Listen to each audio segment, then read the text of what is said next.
Letter 25 to Thomas Pennant, Esquire, Selborne, August 30th, 1769. Dear Sir, it gives me satisfaction to find that my account of the Ouzel migration pleases you.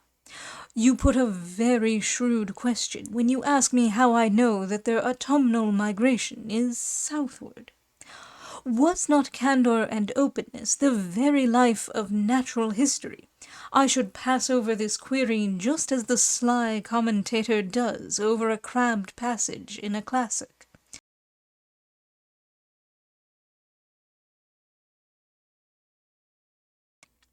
But common ingenuousness obliges me to confess, not without some degree of shame, that I only reasoned in that case from analogy.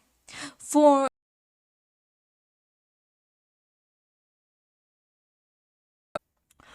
as all other autumnal birds migrate from the northward to us, to partake of our milder winters, and return to the northward again when the rigorous cold abates, so I concluded that the ring-ouzels did the same, as well as their congeners the fieldfares, and especially as ring-ouzels are known to haunt cold mountainous countries.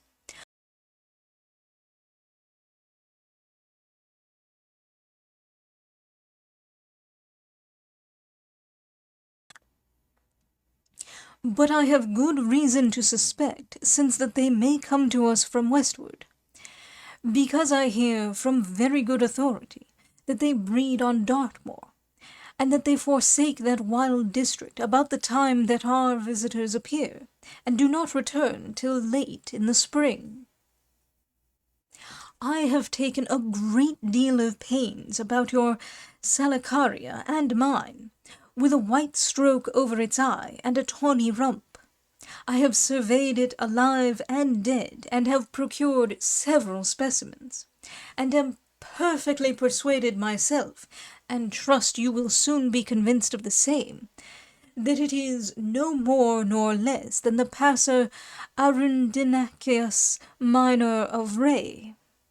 This bird, by some means or other, seems to be entirely omitted in the British zoology, and one reason probably was because it is so strangely classed in Ray, who ranges it among his Picus affines. It ought no doubt to have gone among his Aviculae cauda uniclore, and among your slender-billed small birds of the same division. Linnaeus might with great propriety have put it into his genus of Motacilla, and the Motacilla salicaria of his Fauna Suecica seems to come the nearest to it. It is no uncommon bird, haunting the sides of ponds and rivers where there is covert, and the reeds and sedges of moors. The country people in some places call it the sedge-bird.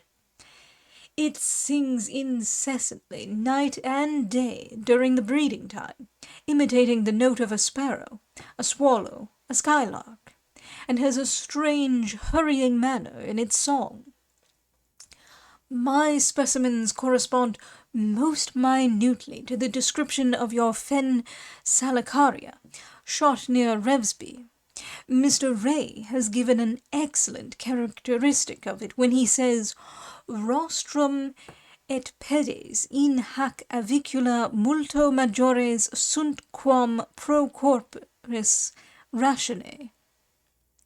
See letter, May 29, 1769.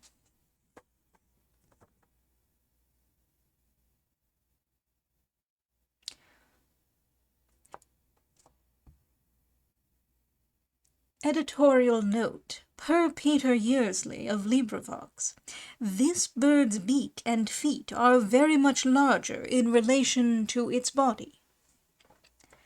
End note. I have got you the egg of an Oedicnemus, or stone curlew, which was picked up in a fallow on the naked ground. There were two, but the finder inadvertently crushed one with his foot before he saw them. When I wrote to you last year on reptiles, I wish I had not forgot to mention the faculty that snakes have of stinking se defendendo.